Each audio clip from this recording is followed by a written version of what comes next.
3, 2, 1... Salut l'équipe, comment ça va? Pour moi les vacances c'est fini, totalement maintenant, et la Coupe du Monde s'apprête à commencer. Alors on retrouve les bonnes habitudes, et le mercredi, vous connaissez, normalement, c'est le jour des best-of de live Twitch sur ma chaîne, en mode Crystal Ball. Et aujourd'hui, vous l'avez compris, comme ça a été le cas sur pas mal de mes dernières vidéos, sur ma chaîne principale et sur ma chaîne secondaire, on va parler de la Coupe du Monde. Je suis trop hypé, j'ai pas envie de parler d'autre chose pour être honnête. Bon ok, c'est vrai qu'il y a pas mal d'absents de marque, comme Giannis Antetokounmpo, comme Nikola Jokic, comme Kristaps Porzingis, comme Jamal Murray, ou encore comme tout plein d'Américains qui ont été élus All-NBA cette saison. Pourtant, mine de rien, moi je trouve qu'il y a un niveau vraiment relevé pour cette Coupe du Monde, et justement je veux étudier ça. Qui sont les forces en présence? Qui a des chances de gagner? Qui n'en a aucune? Tout ça justement aujourd'hui on va l'analyser en parlant de tous les groupes, de toutes les équipes. Alors on ne perd pas plus de temps et c'est parti! Qui va remporter la Coupe du Monde FIBA 2023?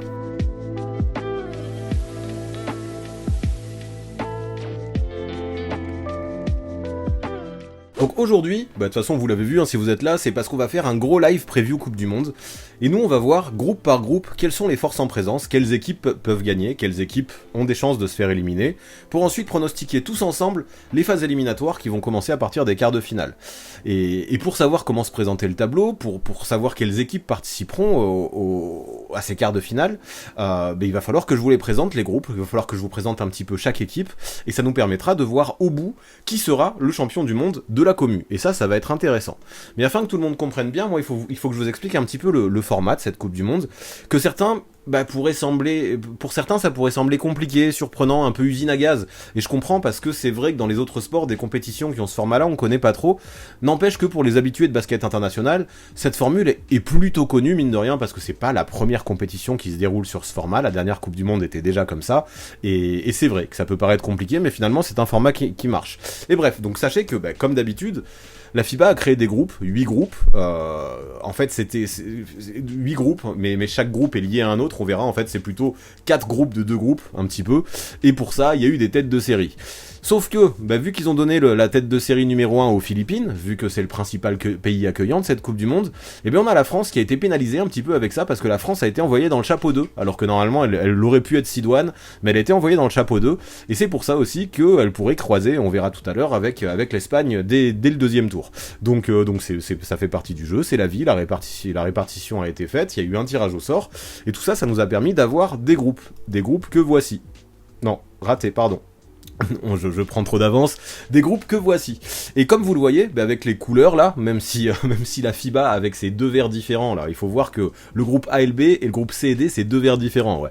Donc la FIBA a pas trop pensé aux daltoniens dans ses visuels, mais vous voyez que chaque groupe est lié à un autre. Le groupe A est lié avec le groupe B, le groupe C il est avec le groupe D et ainsi de suite. E c'est lié à F et G c'est lié à H.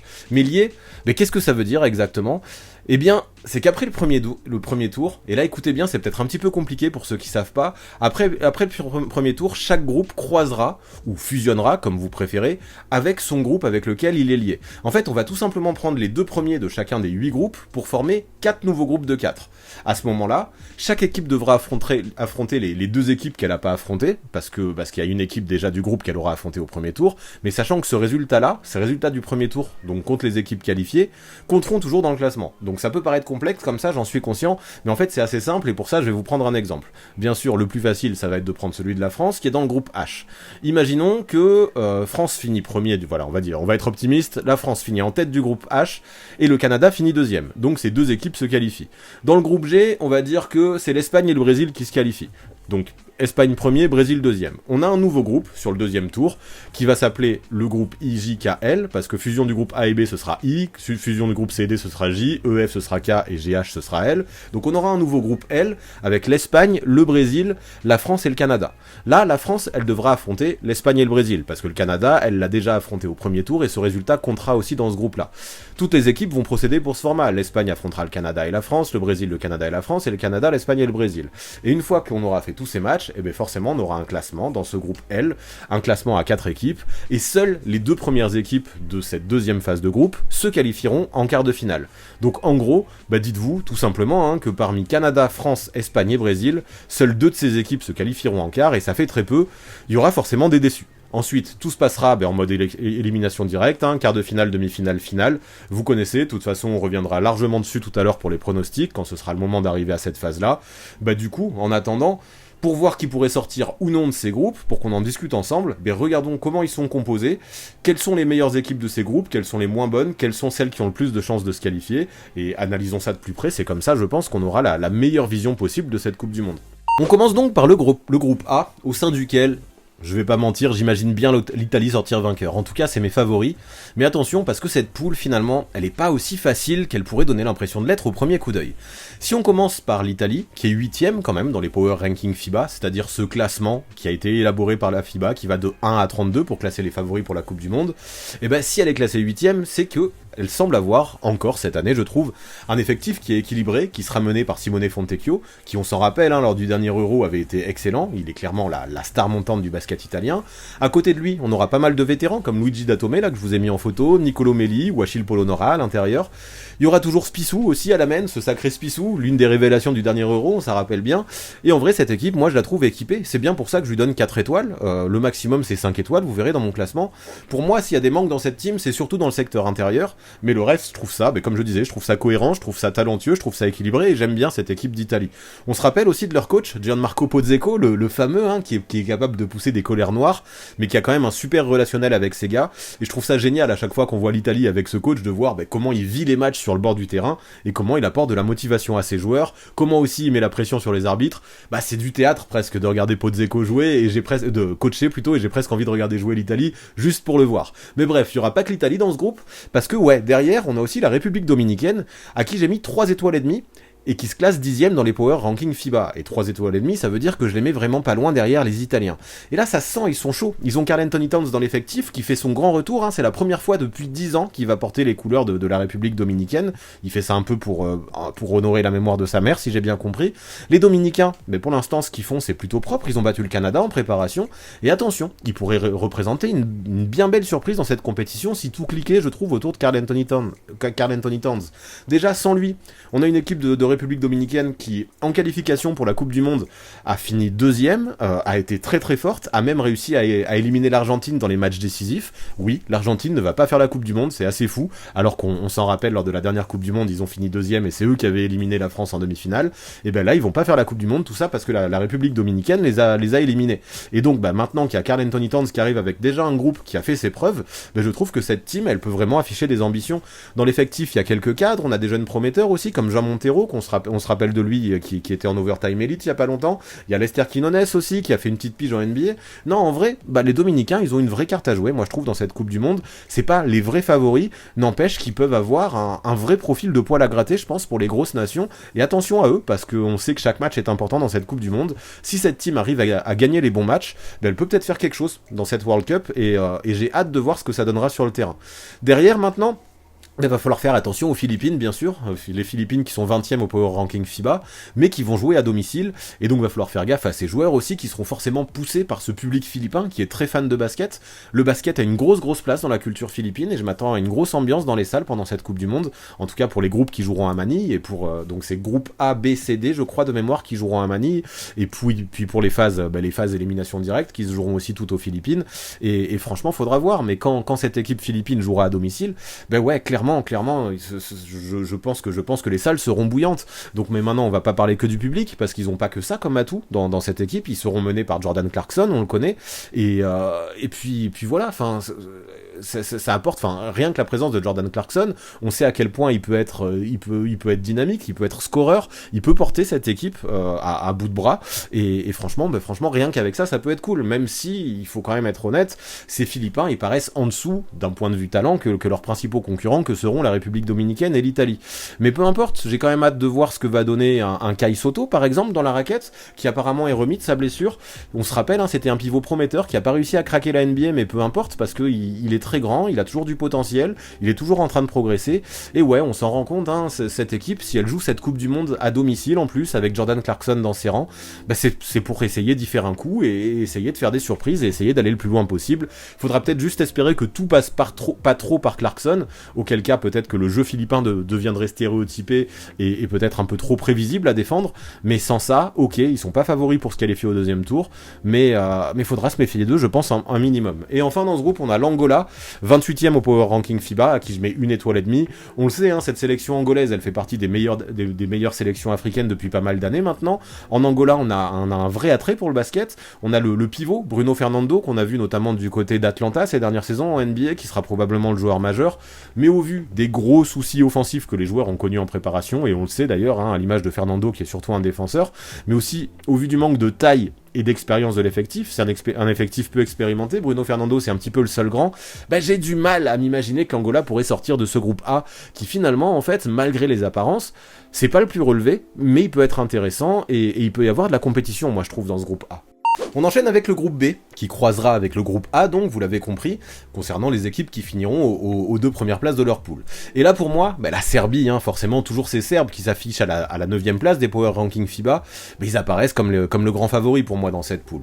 Bon après on va pas se mentir, des sélections serbes dans l'histoire on en a connu des meilleures, et là l'absence de Nikola Jokic entre autres, bah, c'est un coup dur, et si on y ajoute l'absence de Vasilije Micic, ça en fait un deuxième coup dur pour cette sélection serbe. N'empêche que bah, ce basket, dans ce pays, on le sait, il y a une vraie profondeur, c'est un pays qui est tourné vers la balle orange, et il y a un vrai vivier, et on sait que même quand il y a des absents comme Jokic et comme Micic, ben on a d'autres gars comme Bogdanovic, comme Nikola Milutinov, comme Marko Guduric, ben qui sont toujours là pour mener l'équipe et prendre feu au scoring si besoin, dans une équipe serbe qui a beaucoup de talent offensif et qui pourrait vraiment marquer pas mal de points contre pas mal d'équipes et les dominer rien que par leur attaque. Faudra voir aussi ce que peuvent apporter certains jeunes comme Nikola Jovic qu'on a vu à Miami, et Philippe Petrousev qui a fait la Summer League notamment avec les Sixers, et tout ça ce sera intéressant à observer. Petrousev qui était à Gonzaga aussi, qui avait fait une bonne petite carrière universitaire. Là le plus gros souci de l'équipe pour moi ce sera la défense, faudra voir, mais bon la Serbie je pense qu'elle possède quand même des pièces suffisamment qualitatives pour avoir quelques espoirs dans cette Coupe du Monde, et c'est pour ça que je leur mets 4 étoiles. Par contre derrière je pense que ça va être plus serré dans ce groupe, avec 2 voire peut-être 3 nations si on rajoute le Soudan du Sud, qui pourraient lutter pour la 2e place. D'abord on a Porto Rico, qui est 18e dans les Power Ranking FIBA, à qui j'ai mis 2 étoiles et demie. Bon chez eux il y aura pas de José Alvarado, c'est dommage, mais il y a quand même tout un tas de joueurs comme Christopher Ortiz, comme John Holland, comme Tremont Waters ou encore George Condit, qui sont des habitués des compétitions FIBA, sur qui on peut compter, qui ont eu un gros rôle eux aussi pendant les qualifications, et qui avec cette équipe de Porto Rico peuvent pratiquer un jeu très rapide, très dur aussi, assez filou. On voit qu'ils sont expérimentés, qu'ils connaissent les règles, et qui finalement pourrait faire déjouer pas mal de teams, et pourquoi pas, même la Serbie, hein, sur un exploit, sur un match, les Portoricains, je pense qu'ils en sont capables. Mais rien ne sera simple pour eux, parce que autant ils peuvent battre la Serbie, mais autant il y a d'autres équipes, comme la Chine, qui est 19e dans les Power Ranking FIBA, et qui cet été a naturalisé Kyle Anderson, qui désormais porte le délicieux sobriquet de Kyer Lee, sous le maillot chinois, et cette sélection, elle aura quand même des ambitions avec lui. Maintenant, de ce que j'ai lu, pour Kyle Anderson, l'adaptation est difficile quand même, la barrière du langage est réelle, et ça pourrait compliquer un petit peu le relationnel et l'alchimie dans l'équipe, d'autant plus qu'il faut le savoir, même s'il a un traducteur, le coach est serbe, et vous le connaissez, hein, c'est le légendaire Sacha Djordjevic qui coach cette sélection qui est chinoise maintenant. Après, il y a d'autres bons éléments, il y a Wang Zelin qui est là, il y a Zuki aussi, pareil, eux c'est des tauliers, des cadres de la sélection chinoise, mais je pense que la clé dans cette équipe ce sera Kyle Anderson. On le sait, hein, en NBA, lui c'est plutôt un team player, et avec le maillot chinois, on lui demandera probablement d'agir en option 1. Et voilà, s'il en est capable d'assumer ce rôle d'option 1 tout en gardant ses qualités de facilitateur qui font un petit peu sa signature en NBA, la Chine, on pourrait s'en rendre compte, elle pourrait être au moins un petit peu dangereuse dans ce tournoi, créer quelques surprises, mais dans le cas contraire, si Kyle Anderson n'assume pas ce rôle, que l'alchimie, que la mayonnaise ne prend pas finalement dans cette équipe chinoise, ça pourrait aussi être un vrai flop. C'est le risque, moi je crois, concernant cette sélection. Il faudra suivre ça de frais pour voir ce qu'ils vont pouvoir faire dans cette Coupe du Monde. Par contre, il faut absolument que je vous parle du Soudan du Sud, parce que moi c'est une équipe que j'aime bien. C'est une nation qui est récente, parce que cette nation existe que depuis 2011, et elle a rejoint la FIBA en 2013. Et du coup, forcément, cette Coupe du Monde 2023, ça va être sa première compétition compétition de basket d'envergure. Eux, ils sont 25e seulement dans le Power Ranking FIBA, et je leur mets qu'une étoile et demie, en raison notamment de leur inexpérience. Cependant, clairement, c'est une équipe que j'ai envie de voir jouer. Il faut savoir que c'est Luol Deng, qu'on a bien connu en NBA, notamment du côté de Chicago, qui a pris en main la sélection et qui a construit une équipe de guerriers avec du talent. Il a récupéré Wenyen Gabriel, qui évoluait aux Lakers l'an passé, on s'en rappelle. Il a récupéré Carlik Jones, qui a fait quelques petites piges en NBA lui aussi, à Chicago, il me semble, l'année passée notamment. Et puis d'autres joueurs référencés, il y a du Marial Shayok, du Emmanuel Akot aussi, qui eux ont été récupérés parce qu'ils avaient fait leur sélection jeune du côté du Canada. Mais vu qu'ils sont originaires du Soudan, Luol Deng a réussi à les convaincre de jouer pour le Soudan du Sud. Et en vrai, on a une bonne équipe, surtout que, il faut le savoir, la sélection, elle va être coachée par Royal Ivy, qui a été un coach universitaire référencé, qui a fait des belles choses aussi. Non, franchement, je trouve que cette équipe par Luol Deng, elle a été construite avec beaucoup de professionnalisme, avec des gros noms, avec des gens qui ont faim, et cette équipe, qui en plus de ça a été très forte dans les qualifs africaines, elle me rend vraiment curieux. Donc faudra voir, bien sûr, le Soudan du Sud, ça reste toujours le petit poussé de cette poule, mais s'ils sont portés par la motivation aussi, cette espèce de rage de vaincre où tu te dis c'est ta première compétition et en plus on a du talent, je me dis qu'il y a un monde où on pourrait les voir peut-être embêter les autres teams de ce groupe, et pourquoi pas gagner 1, voire 2 matchs, sait-on jamais, ce serait assez fou. Quoi qu'il en soit, même si je parierais pas mon PEL là-dessus, un exploit est pas totalement à exclure pour cette sélection africaine. Maintenant, ce qui est sûr, c'est que si on prend le groupe A qu'on vient de voir, avec Italie et République Dominicaine, qui passeront selon vous, on a fait un sondage juste avant, et ce groupe B, avec peut-être Serbie et Porto Rico, et peut-être Serbie et Chine, il y aura que 2 équipes en quart. Donc ça veut dire que Italie, République Dominicaine et Serbie, on va dire, déjà il y en aura au moins une qui sera éliminée, et ça je vais le dire souvent dans ce live, mais ça montre à quel point les places sont chères pour les quarts de finale. Faisons place au groupe C maintenant, avec évidemment les États-Unis qui sont premiers au Power Ranking FIBA, qui s'affichent comme les grandissimes favoris de cette poule. Bon, je vais pas trop en faire les concernant, parce que sur ma chaîne YouTube principale, je leur ai consacré une très grosse vidéo déjà, lors de laquelle je soulève tout ce que je pense être les points forts et les points faibles de cette team, qui a été héroïque d'ailleurs dans son dernier match de prépa face à l'Allemagne, qui les a inquiétés, mais on a Anthony Edwards qui a pris ses responsabilités comme un ouf, et c'était dingue. Et finalement, ces Américains, malgré tous les doutes qu'ils pourraient soulever, j'ai l'impression qu'ils arrivent pour cette Coupe du Monde FIBA en mode rouleau compresseur. Là, par contre, on pourrait s'inquiéter que absolument tous les joueurs américains disputeront leur première compétition de FIBA d'envergure. C'est tous des rookies dans des compétitions internationales, et on le sait, pour certains, le changement de règles et le changement d'arbitrage, ça pourrait représenter un vrai choc. Du coup, ça peut présenter un premier doute, et en plus de ça, on le sait, les grandes stars ne sont pas là, il n'y a pas de All-NBA dans cette team, en tout cas pas de All-NBA 2023. Cependant, moi j'aime qu'on ait tout un tas de joueurs talentueux qui sont morts de faim, comme des Anthony Edwards, des Jalen Brunson, des Tyrese Haliburton, des Michael Bridges, des Paolo Banchero et j'en passe. Du coup, forcément, 5 étoiles pour les Américains, qui en plus de ça seront coachés par Steve Kerr. J'en attends beaucoup de la part de Steve Kerr dans le fait de bâtir un collectif, de bâtir une alchimie. Et moi, je pense que ces Américains, s'ils répondent favorablement à mes doutes, clairement, ils s'afficheront comme les principaux favoris de cette Coupe du Monde. Attention quand même à leur secteur intérieur, et notamment au poste de pivot, dans lequel l'équipe pourrait présenter certaines limites. Mais ça reste très très lourd, cette sélection US, et bien sûr que ce sera l'équipe à battre dans cette Coupe du Monde. Derrière eux, on a la Grèce, même sans Giannis Antetokounmpo, qui s'affiche à la 14e place au Power Ranking FIBA, et à qui je file 3 étoiles et demie.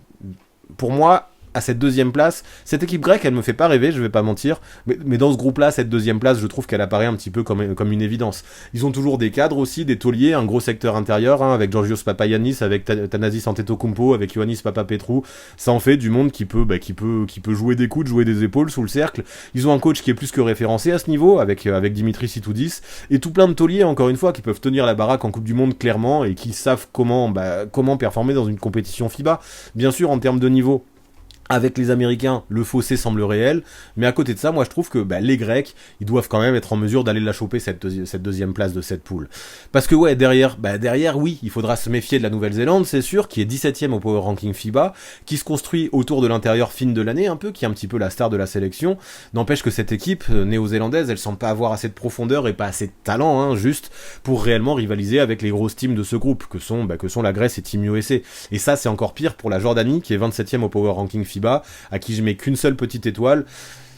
Cette équipe, malgré, on a le quarantenaire, Zaïd Abbas, qui est là depuis très très très longtemps, qui va tenir la baraque, et surtout on a Ahmad Al-Douairi, qui est la star de cette équipe, qui peut faire vraiment de gros cartons au scoring.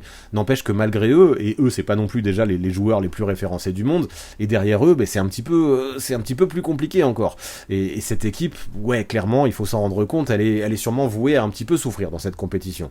N'empêche que les matchs de la Jordanie pourront valoir le coup d'être vus, juste pour voir peut-être combien de points sera capable capable de planter un Aldoiri qui, comme je disais, est très habile au poste 5 et qui pourrait être une des petites révélations de cette compétition si la Jordanie arrivait à gagner peut-être ne serait-ce qu'un match, peut-être contre la Nouvelle-Zélande, mais on va pas se mentir, ça va être compliqué quand même pour eux. Et ce groupe C qu'on vient de voir, qui pourrait potentiellement voir sortir les États-Unis et les Grecs, en tout cas c'est eux que vous avez fait sortir du sondage qu'on a fait juste ensemble juste avant, et bien ça croisera au deuxième tour avec le groupe D, qui lui aussi finalement est assez intéressant, assez dense même. Les grands favoris pour moi dans cette poule, c'est la Lituanie, qui est 12ème au Power Ranking FIBA, ce que je trouve un petit peu sévère d'ailleurs, la 12ème place, et c'est pour ça que j'ai quand même décidé de leur filer 4 étoiles malgré cette 12ème place. Bon ouais, c'est sûr qu'on a une équipe lituanienne qui a perdu 2 fois contre la France en prépa, mais ça ne lui empêche pas quand même d'avoir de réelles qualités. On a un Domantas Sabonis qui sera pas là, c'est sûr, mais un Jonas Valanciunas qui sera toujours présent. Motié Jonas aussi, le monégasque, il sera là, pareil, et ça fait que, avec ces deux-là, leur secteur intérieur s'annonce très prometteur, très violent même, avec des joueurs qui sont expérimentés. Autour d'eux, on a toujours des cadres, comme Rokas Jokubaitis, comme Ignas Brazdeikis, ou l'increvable Mindaugas Kuzminskas aussi, qui est toujours là, un cadre, pareil, de cette sélection lituanienne. Et clairement, cette équipe, elle présente des dangers offensifs, je trouve, à tous les postes. On a un bon mix de jeunes et de vétérans dans cette team, qui forcément arrivera pour cette Coupe du Monde avec des ambitions. Mais attention, faudra pas faire d'erreur en poule, parce que derrière eux, déjà faudra voir dans le groupe C quand ça croisera, s'ils se qualifient, mais en plus de ça, avant de se qualifier, faudra penser au Mexique et au Monténégro, qui pourraient être morts de faim à l'idée d'aller choper une place qualificative, qui est tout à fait accessible, je pense, également pour ces deux nations.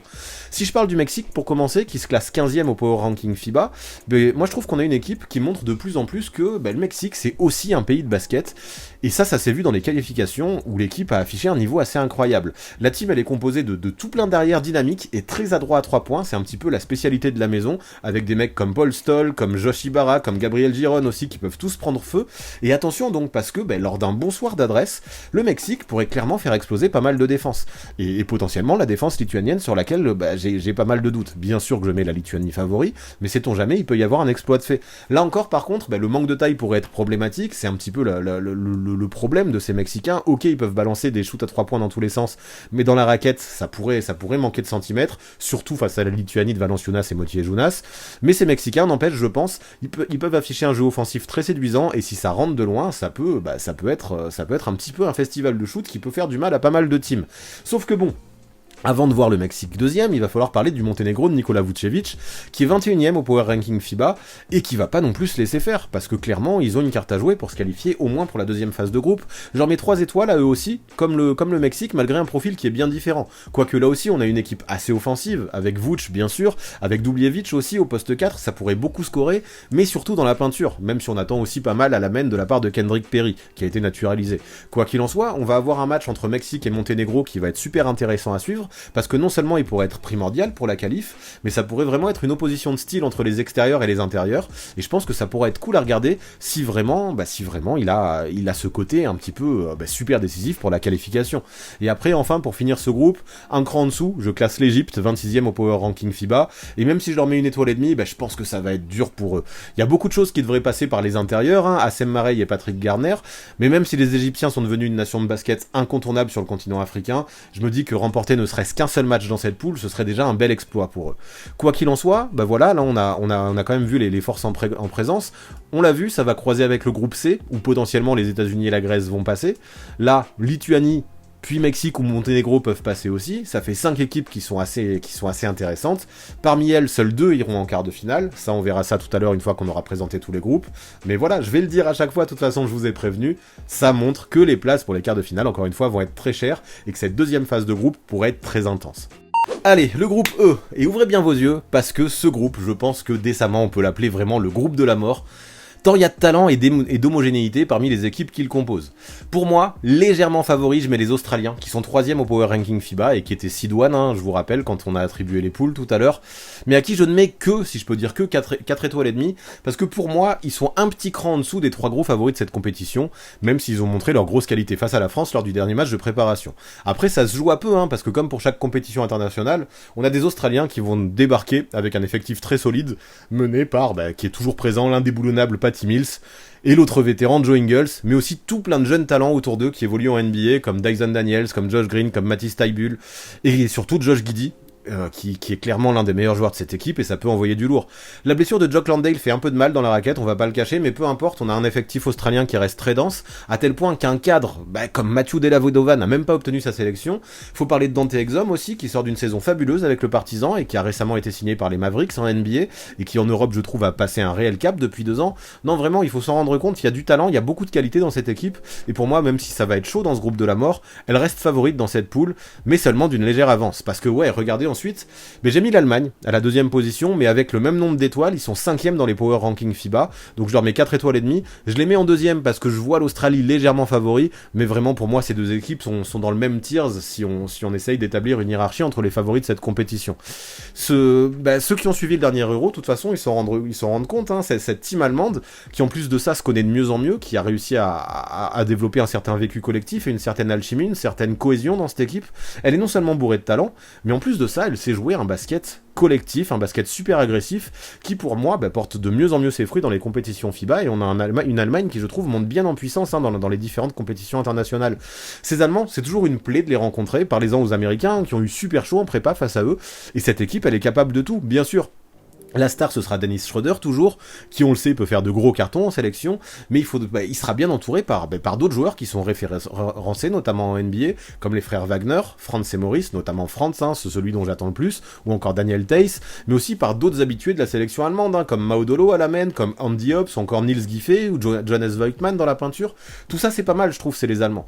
Faudra voir aussi ce que ça donne, le retour de Isaac Bonga en sélection, on sait qu'il peut apporter beaucoup, et clairement, ouais, l'Allemagne, moi, je trouve que c'est très sérieux, cette sélection. De toute façon, dans cette compétition, on a des Allemands qui cachent pas leurs ambitions, ils veulent une médaille, ils l'ont dit, ils l'assument, et rien à dire, ils en sont capables, l'équipe elle est séduisante, et j'ai vraiment hâte de voir ce que ça pourra donner, la paire Dennis Schroeder, Franz Wagner, ensemble dans cette Coupe du Monde, ça peut faire des dégâts, la relation a l'air très bonne entre les 2 hommes, c'est 2 joueurs qui sont déjà référencés, et à eux tout seuls, ils pourraient porter cette équipe allemande qui en plus de ça possède de très bons joueurs derrière pour les entourer. Bon là vous allez me dire ok c'est réglé, les places 1 et 2 ça va se jouer entre l'Australie et l'Allemagne. Sauf que non, parce que si on parle de groupe de la mort, c'est que tout le monde est compétitif, et juste derrière on a la Finlande de Lauri Markkanen, hein, le joueur du Jazz, comme Jordan Clarkson des Philippines dont on parlait plus tôt, qui est au Jazz lui aussi, et qui on le sait, Markkanen dans une compétition FIBA, il est limite capable de planter 40 points à n'importe qui. L'équipe finlandaise, elle est classée 11e au Power Ranking FIBA, et elle s'est révélée elle aussi comme une des sensations du dernier Euro, et assurément elle a de quoi continuer à surfer sur cette bonne vague qui a été entamée l'été dernier, et pour continuer à essayer d'enchaîner les bons résultats. En tout cas, ce sera le but pour cette sélection finlandaise. Aux côtés de Markkanen, on aura le capitaine, hein, Sasu Salin, qui a 32 ans, qui sera toujours là, tandis que derrière lui, il y a pas mal de joueurs talentueux qui sont dispersés dans divers championnats du monde entier, qui sauront se mettre au service de la star Lauri Markkanen. Ce sera un petit peu le but.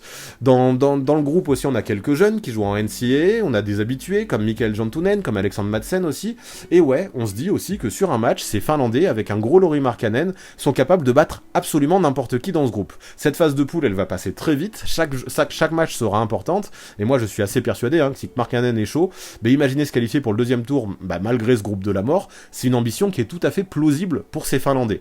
Après, bien sûr, pour que ça ait lieu, il faudra aussi voir ce que fera le Japon, qui est 22e au Power Ranking FIBA, et cette équipe qui sera menée par Yuta Watanabe, qui joue en NBA aussi, on le connaît, qui est super adroit à 3 points notamment, et qui a priori sera remis de sa blessure à temps, parce qu'il y a eu une petite alerte de son côté, mais a priori tout ira bien. Aux dernières nouvelles, il devrait jouer la Coupe du Monde sans souci.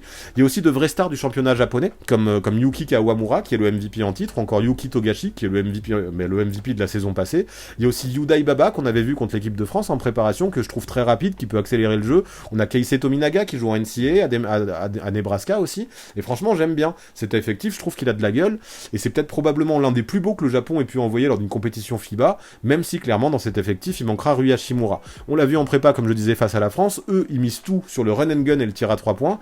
Ils sont coachés par Tom Ovas, qui est américain. De toute façon, c'est sa philosophie de jouer vite. Il l'avait déjà fait avec les filles japonaises, et il les avait menées vers la médaille d'argent au JO de Tokyo. C'était un vrai exploit.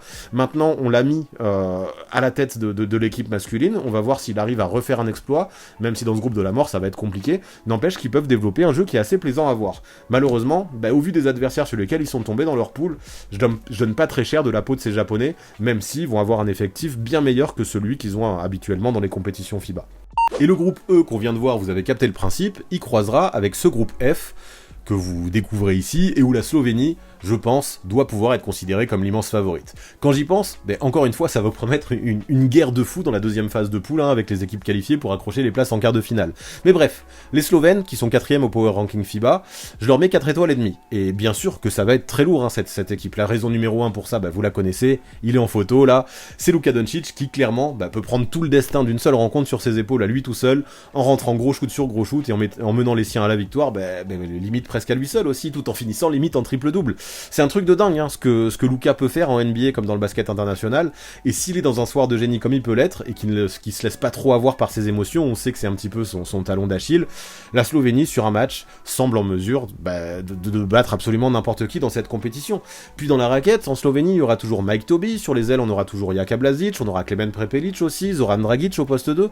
Non, cette team elle a de quoi faire mal, même si évidemment elle pourrait souffrir d'être trop Luka dépendante, mais mine de rien, Luka a quand même certains lieutenants. Après c'est sûr, si on a un Luka Doncic qui passe à côté de sa Coupe du Monde, la Slovénie, ils ont que peu de chance. Par contre, s'il fait une Coupe du Monde de génie, la Slovénie peut vraiment directement aller taper à la porte des favoris. Et tout ça avec le génie d'un seul homme, et c'est assez dingue. Quoi qu'il en soit, ces Slovènes, moi je pense qu'ils sont quand même largement au-dessus des adversaires de leur poule, même si j'imagine que la Géorgie, qui est 23e au Power Ranking FIBA, a de quoi aller choper la deuxième place. Ils ont du Tornike Shengelia, du Goga Bitadze, du Tad McFadden aussi à la main, ou encore des cadres comme on connaît, comme Giorgio Shermadini. On a Sandro Mamukelashvili aussi qu'on a vu en NBA ces derniers temps, qui peut jouer à l'intérieur, et clairement on a une équipe qui je pense a suffisamment de talent pour ambitionner largement une qualification au deuxième tour dans ce groupe, qui est peut-être plus ouvert que certains autres groupes, même si ensuite ce sera peut-être compliqué pour les Géorgiens d'aller plus loin. Parce que si on revient dans ce groupe, ensuite on a le Venezuela qui est 24e au Power Ranking FIBA, eux je leur donne qu'une étoile et demie. Après ils ont une équipe qui se connaît bien, qui a participé à plusieurs qualifs ensemble, qui a un gros vécu collectif et qui est expérimenté. On a Grégory Vargas aussi qui sera toujours là à 37 ans, qui sera toujours l'un des cadres et l'un des tauliers de cette équipe, mais sauf immense surprise, ça me paraît beaucoup trop court ce Venezuela pour ambitionner quoi que ce soit de bien sérieux dans cette compétition. Et pour le Cap-Vert, qui est 31e au Power Ranking FIBA, c'est un petit peu le même combat. Même si on a le géant, Walter Tavares, qu'on avait aperçu lui aussi en NBA, qui joue au Real Madrid maintenant et qui pourrait embêter du monde avec ses tentacules, et que le jeu capverdien, de toute façon des deux côtés du terrain, passera vraisemblablement essentiellement par lui, voire que par lui, c'est compliqué de rêver d'un immense parcours pour cette sélection capverdienne. Déjà, battre le Venezuela pour ne pas finir Fanny, ça représenterait, je pense, un bon résultat pour eux, pour cette équipe, qui est l'une des plus âgées de cette Coupe du Monde. Quoi qu'il en soit, vous avez compris, ce groupe F, il va croiser avec le groupe E. Donc dans le groupe E, dans le sondage précédent tout à l'heure, vous avez qualifié l'Australie et l'Allemagne d'une courte tête, Australie en 1, Allemagne 2e. On va voir qui est-ce que vous qualifiez et qui croisera pour voir qui est-ce qu'on envoie ensuite en quart de finale. Let's go, groupe G maintenant, celui de l'Espagne, qui à ma grande surprise, ne se classe que 6e dans le Power Ranking FIBA, en grande partie en raison de l'absence de Ricky Rubio, de ce que j'ai lu dans leurs petits commentaires apparemment. Mais moi, je sais pas vous, mais quand je vois ce qui s'est passé à l'Euro en 2022, cette Espagne sans Ricky Rubio, moi je l'ai pas trouvé trop handicapé. Bien sûr, ils avaient Lorenzo Brand qui sera toujours pas là dans cette compétition, mais cette fois-ci, on aura un Sergio Llull qui sera là et qui lui avait pas fait l'Euro. Et Sergio Llull, on sait qu'il peut apporter beaucoup à la main, et peut-être qu'avec lui il y a moins besoin de Lorenzo Brand. On a aussi toujours un Rudy Fernandez qui donne l'impression qu'il continuera à jouer à haut niveau jusqu'à ses 60 ans limite, et bien sûr il assumera sa place, tandis qu'évidemment on aura les frères Hernan Gomez qui pourront continuer à peser énormément dans le jeu, notamment au scoring, et clairement cette équipe elle est belle, elle a un beau collectif, et surtout elle sait gagner ensemble. En prépa, on a ces Espagnols qui ont battu la Slovénie, qui ont montré aussi un très beau visage malgré la défaite face aux Américains, et je me dis que clairement il va falloir compter sur eux, et de façon forte en plus. À mon sens, ils font partie des 3 gros favoris de la compétition, malgré ce qu'en disent les Power Ranking FIBA. Impossible d'affirmer, pour moi c'est simple, si je les mets dans le tir des grands favoris de cette compétition, c'est que pour moi, une équipe qui a Sergio Scariolo aux manettes, en tout cas une équipe espagnole qui a Scariolo aux manettes, je peux pas les imaginer faire autre chose qu'un podium dans la plupart des tournois. De toute façon, si cette équipe ne fait pas un podium, c'est une déception constamment pour l'Espagne, tellement il y a une culture de la gagne là-bas. Non, cette team, clairement, elle débarque pour win, pour essayer de choper la médaille d'or, et ça tombe bien, gagner c'est ce qu'elle sait faire de mieux. Vous l'avez compris, cette Espagne, même si peut-être il n'y a pas de grand nom clinquant, j'en attends beaucoup de sa part, et c'est bien pour ça que je lui mets 5 étoiles dans cette compétition FIBA, comme pour les États-Unis juste avant, qui était la seule équipe jusque-là à qui j'ai mis 5 étoiles. Après, pour la deuxième place, avec sa 13e place dans les rankings FIBA, le Brésil apparaît comme un favori assez obvious pour aller choper cette place qui sera libre peut-être derrière l'Espagne. Ils ont un roster qui est composé par des joueurs comme Raúl Neto, comme Bruno Caboclo, comme Cristian Felicio, comme Iago dos Santos, Didi Louzada aussi qu'on connaît, et ça fait une équipe qui aura fière allure. Bien sûr, ça manque d'une grosse star peut-être, je pense, encore plus qu'en Espagne, pour viser plus haut que les 3 étoiles et demie que je leur ai mises. Mais c'est déjà propre, et ça peut quand même afficher de vraies ambitions, ces Brésiliens. Il y a du beau monde, moi je trouve, notamment sur les lignes arrière, et même dans les qualités athlétiques de manière globale dans cette équipe. Il y a du talent, il y a des capacités aussi. Et puis il faudra aussi qu'on profite de Marcelinho Huertas et de ses 40 ans. Et il faut qu'on en parle de lui. Il participera à sa 5e et probablement dernière coupe du Monde. Ça m'étonnerait qu'à 44 ans il soit encore là, mais sait-on jamais, tellement il paraît invincible en mode Highlander. Mais bref, ça va être cool de voir jouer Marcelinho. C'est un joueur cadre et un joueur légendaire dans cette équipe brésilienne. Il y a le retour de Neto aussi en sélection, ça fait pas mal d'années qu'il était absent, et ça leur donne des éléments, moi je trouve, sur lesquels s'appuyer pour espérer faire quelque chose dans cette Coupe du Monde. Le Brésil vient clairement pas pour faire de la figuration.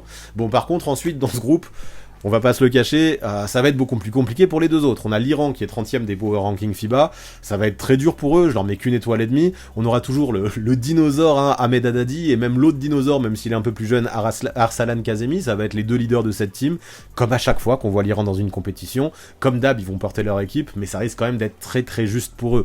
Et c'est la même chose pour la Côte d'Ivoire, hein, qui est 32e et dernière des Power Rankings FIBA.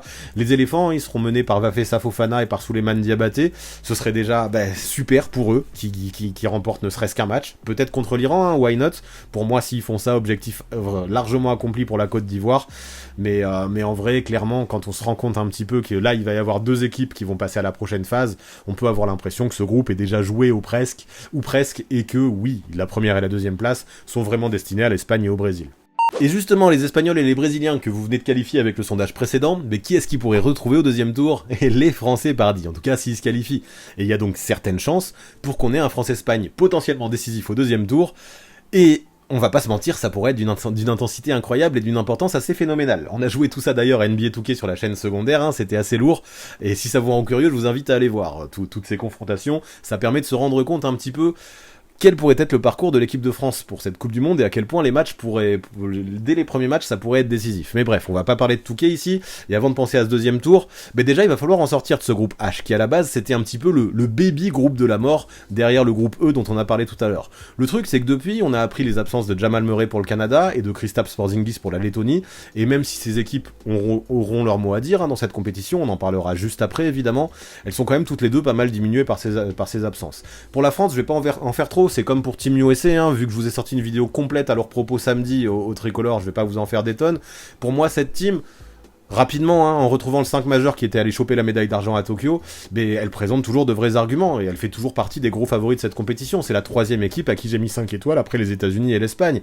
Même si, évidemment, pour assumer ce statut de favori et mériter ces 5 étoiles, je pense que cette équipe de France devra régler quelques détails primordiaux, comme le rebond par exemple. Tout ça, ce sera important. Donc la France est 2e dans les Power Rankings FIBA, je leur mets 5 étoiles. A priori, oui, cette équipe de France doit être favorite, mais on sait qu'elle est capable du meilleur comme du pire, donc faudra voir ce que ça donne. Mais attention, parce que dans ce groupe, on le sait, on a le Canada aussi, dont on sait pas non plus quoi attendre exactement, et les infos on les aura vite, parce que vendredi, c'est face à eux que les Bleus ouvriront le bal de leur Coupe du Monde. Et on le verra, hein, un faux pas pour l'une ou l'autre des autres équipes, ça aussi ça s'est vu sur NBA 2K, ça pourrait être crucial, vu que ce match pourrait potentiellement, éventuellement compter pour le deuxième tour si les deux équipes se qualifient. Et franchement, ça mettrait déjà une des sélections dos au mur, parce qu'elle arriverait avec une défaite au deuxième tour, et ça pourrait créer une grosse pression dès le premier match de cette compétition. L'incertitude du côté du Canada, c'est que cette équipe, elle a que peu d'expérience des compétitions FIBA, elle a quasiment aucun vécu collectif, et c'est pour ça que je leur mets que 4 étoiles et demie. Que 4 étoiles et demie encore. 4 étoiles et demie, c'est très fort, hein, c'est vraiment à un poil de cheveux des 3 équipes que j'ai mises à 5 étoiles.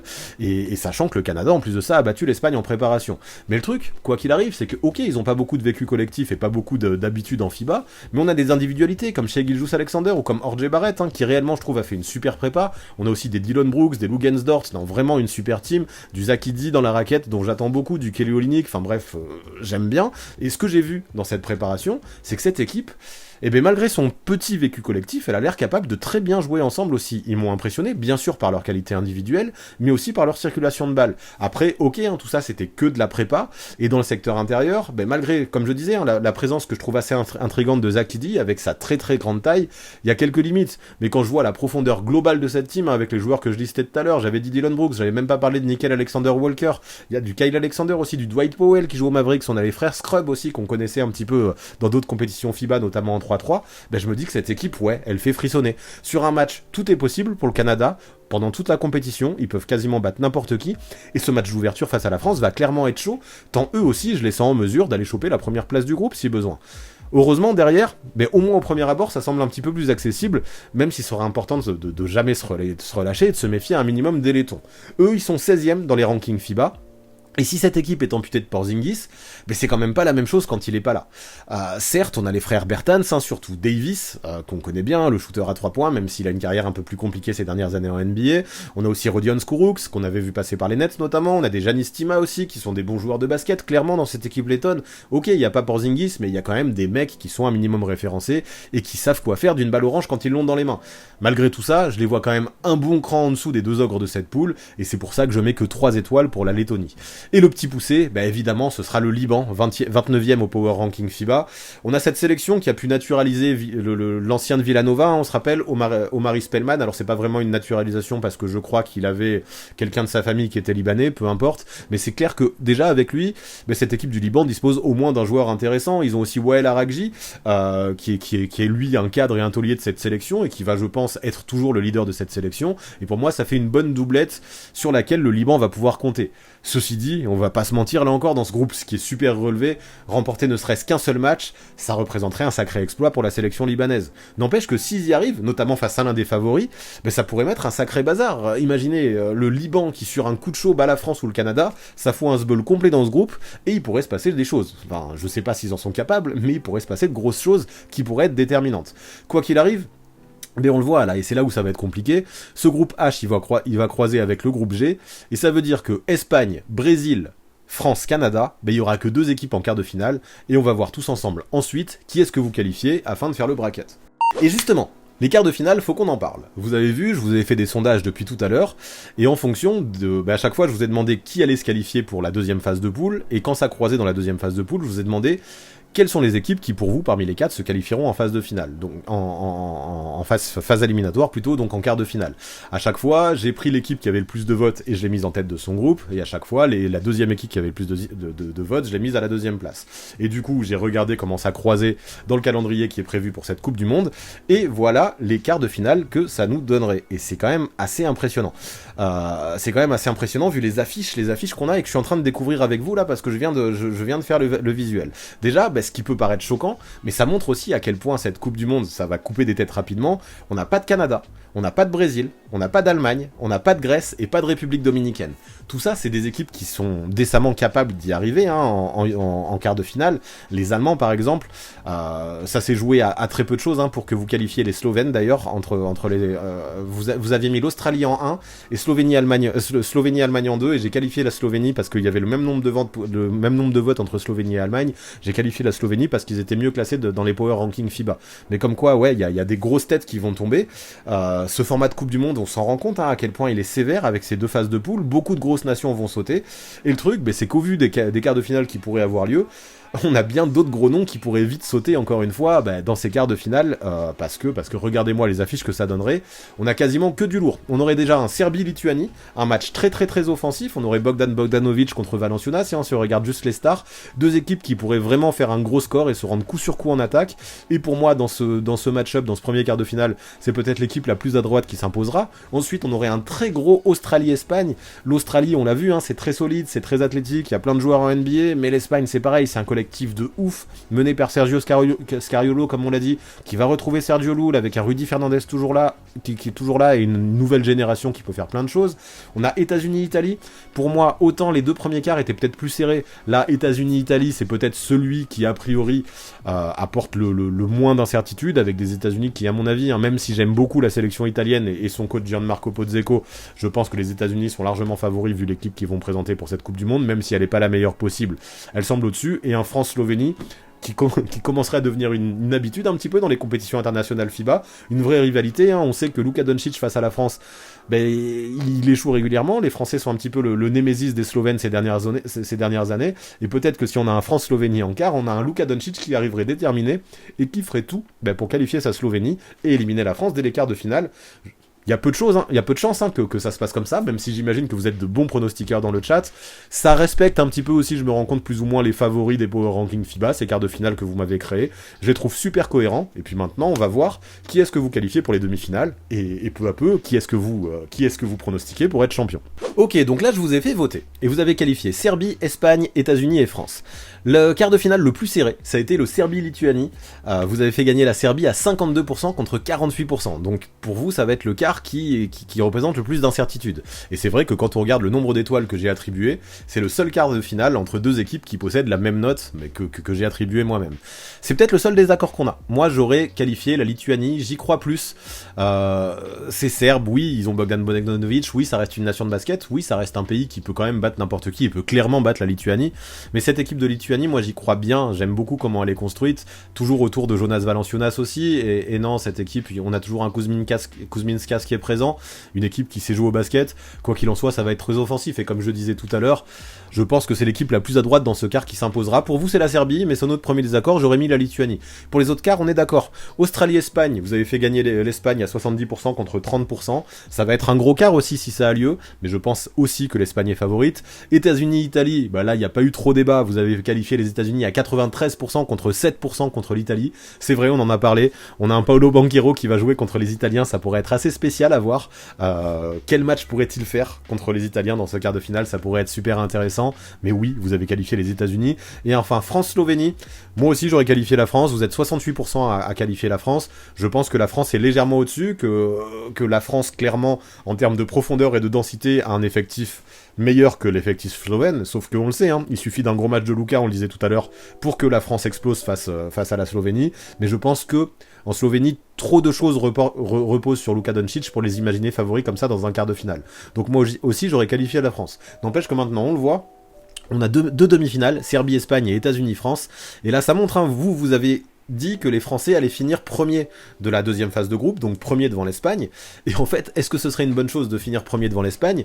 Ça veut dire que tu te tapes les États-Unis en demi-finale, alors que l'Espagne a quand même un tableau plus facile en finissant deuxième de son groupe et va affronter la Serbie. Donc, est-ce qu'il y aura du calcul pendant cette Coupe du Monde? J'espère pas, c'est des matchs que j'aime pas, mais quoi qu'il en soit, maintenant, on a une grosse demi-finale entre la France et les États-Unis, et une demi-finale qui paraît un peu plus, alors jouée d'avance non, mais où il y a clairement une équipe au-dessus, à mon avis, entre l'Espagne et la Serbie. On va voir si vous confirmez ça, pour savoir quelles sont les deux équipes que vous qualifiez en finale. Du coup, ces deux demi-finales, on les a faites. Serbie-Espagne, pas trop de surprise. Vous avez qualifié l'Espagne à 75%. Moi aussi, j'aurais qualifié l'Espagne. Donc l'Espagne, si effectivement on a un tableau comme ça, ce qui n'a quasiment aucune chance d'arriver, vu qu'il y aura forcément des surprises dans cette Coupe du Monde, même si ce format, je trouve, empêche d'avoir de trop grosses surprises, il y a peu de chances qu'on ait quand même un tableau comme ça. Quoi qu'il en soit, sans surprise, là cette fois-ci, dans cette demi-finale entre l'Espagne et la Serbie, vous avez été très nombreux à qualifier la finale. Par contre, dans l'autre gros choc, l'autre demi-finale, entre les États-Unis et la France, vous avez qualifié la France. Est-ce que c'est parce qu'il y a une majorité de Français dans le chat? Je sais pas. Quoi qu'il en soit, 54% d'entre vous ont voté la France, 46% d'entre vous ont voté les États-Unis. Et moi, clairement, alors, là, ça a été notre premier désaccord, j'aurais qualifié la Lituanie, mais ça n'aurait pas changé grand-chose. J'aurais quand même qualifié l'Espagne face à la Lituanie. Par contre, les États-Unis-France, j'ai beau supporter l'équipe de France, j'ai beau supporter les Bleus, les tricolores, et j'espère qu'ils peuvent faire un exploit face aux États-Unis. D'ailleurs, je l'ai vu dans le chat, hein, vous dites, les Français, ils vont taper la Slovénie, ils vont être chauds, et ensuite ils feront l'exploit face aux États-Unis. J'en ai vu qui imaginaient un Rudy Gobert en 20-20, et pourquoi pas, parce que c'est vrai que le poste 5, c'est le plus gros point faible des États-Unis, mais je pense que cette équipe des États-Unis, malgré tous les petites craintes et les petits doutes qu'on peut avoir à son propos sur le manque d'expérience en FIBA des joueurs qu'elle a qualifiés, je la trouve talentueuse, je la trouve complète, je la trouve dense, je trouve qu'il y a des gros profils, on a Anthony Edwards. Mon seul doute, c'était si Anthony Edwards n'arrive pas à s'adapter aux règles FIBA, ça va être dur d'avoir une option 1 pour les États-Unis, quoique il y avait même Brandon Ingram, mais Anthony Edwards a l'air de s'y adapter sans problème. Moi, j'aurais qualifié les États-Unis là-dedans et j'aurais vu une finale États-Unis-Espagne. Mais peu importe, aujourd'hui c'est vous qui avez le pouvoir, vous avez qualifié la France, on aurait une finale France-Espagne dans cette Coupe du Monde FIBA 2023, j'avoue que c'est pas pour me déplaire, la revanche de l'Euro 2022, et donc on va partir, on va voir qui selon vous va gagner cette finale. Eh bien, les sondages ont rendu leur verdict. On aurait une finale France-Espagne, comme je viens de le dire, et 54% d'entre vous feraient gagner la France face à l'Espagne. On sortirait enfin de cette série noire face aux Espagnols, la revanche de l'Euro serait faite, et les Français s'imposeraient et remporteraient cette Coupe du Monde. Est-ce que si j'avais fait ce live dans un autre pays, avec des gens d'un autre pays, ça aurait été le même résultat? Je sais pas. Quoi qu'il en soit, 54 à 46, ça montre que ça peut être serré, une finale France-Espagne. C'est pas déconnant, la France, clairement, peut gagner la Coupe du Monde, a les joueurs qu'il faut. Maintenant, il faudra faire un sans faute, et ce sera pas simple, hein. Si sur le parcours, en plus de ça, il y a Slovénie, États-Unis, Espagne, waouh, le parcours s'annonce très compliqué, pourquoi pas, ce serait une magnifique aventure pour les Bleus. Moi, j'aurais mis les États-Unis en finale face à l'Espagne et j'aurais fait gagner la Coupe du Monde aux États-Unis. Maintenant, comme je disais, si on avait eu France-Espagne, j'aurais peut-être encore voté pour l'Espagne, tant ils ont le dessus psychologique face aux Bleus et que gagner une finale, ils savent faire, ils ont l'expérience pour le faire. Voilà, moi, les Français, peut-être que je les aurais mis 3e de cette Coupe du Monde. Comme je disais, mes grands favoris, ça reste les États-Unis à mon avis, l'Espagne en 2 et la France en 3. Mais bon, voilà, c'est pas pour ça que parce que j'ai cette idée-là, tout peut pas être bouleversé. On sait que dans ces matchs à élimination directe, tout se joue sur une seule rencontre et tout est donc possible. Donc les Français pourraient battre les États-Unis, pourraient battre l'Espagne et être champions du monde. Personnellement, c'est tout ce que j'espère et c'est tout ce que je souhaite aux Français. On va voir si ça va arriver. Et puis, si vous voulez vous ambiancer un petit peu avant la Coupe du Monde, je vous invite à aller checker sur ma chaîne secondaire, justement, tous ces matchs que j'ai fait, tout le parcours de la Coupe du Monde de la France que j'ai fait. Je vous le dis tout de suite, c'est pas ce bracket en quart de finale. Il y a un autre bracket pour l'équipe de France parce qu'il s'est pas passé ce qui s'est passé, ce que vous avez prévu exactement. Mais comme quoi, il peut y avoir plusieurs scénarios possibles dans ce tournoi. Et si ça vous intéresse, toute la rediff de mes lives NBA 2K avec la Coupe du Monde et avec tous les maillots qui ont été faits, tous les effectifs qui ont été adaptés, tout ça, j'y ai passé un temps fou. Voilà, tout est sur la chaîne secondaire, donc je vous invite à le checker. Et puis on verra. Maintenant, il n'y a plus qu'à espérer que le chat ait raison. Et moi, j'espère bien que la France finira championne du monde. Voilà pour ce qui est ma preview de la Coupe du Monde FIBA 2023, voilà pour ce qui est de ce nouveau Crystal Ball. Est-ce que ça vous a plu? Qui sont vos favoris? Team USA, le Canada, l'Espagne, la France, une autre équipe? Dites-moi tout ça dans les commentaires, j'ai hâte de connaître vos tendances et de savoir qui, pour vous, sur YouTube, va la remporter cette Coupe du Monde. Et puis, histoire de bien finir, tu connais, si la vidéo t'a plu, n'oublie pas de lâcher un pouce vers le haut et de t'abonner à la chaîne si ce n'est pas encore fait. Pour ça, la team, je vous remercie tous du fond du cœur, ça apporte énormément de force et je vous dis à très vite.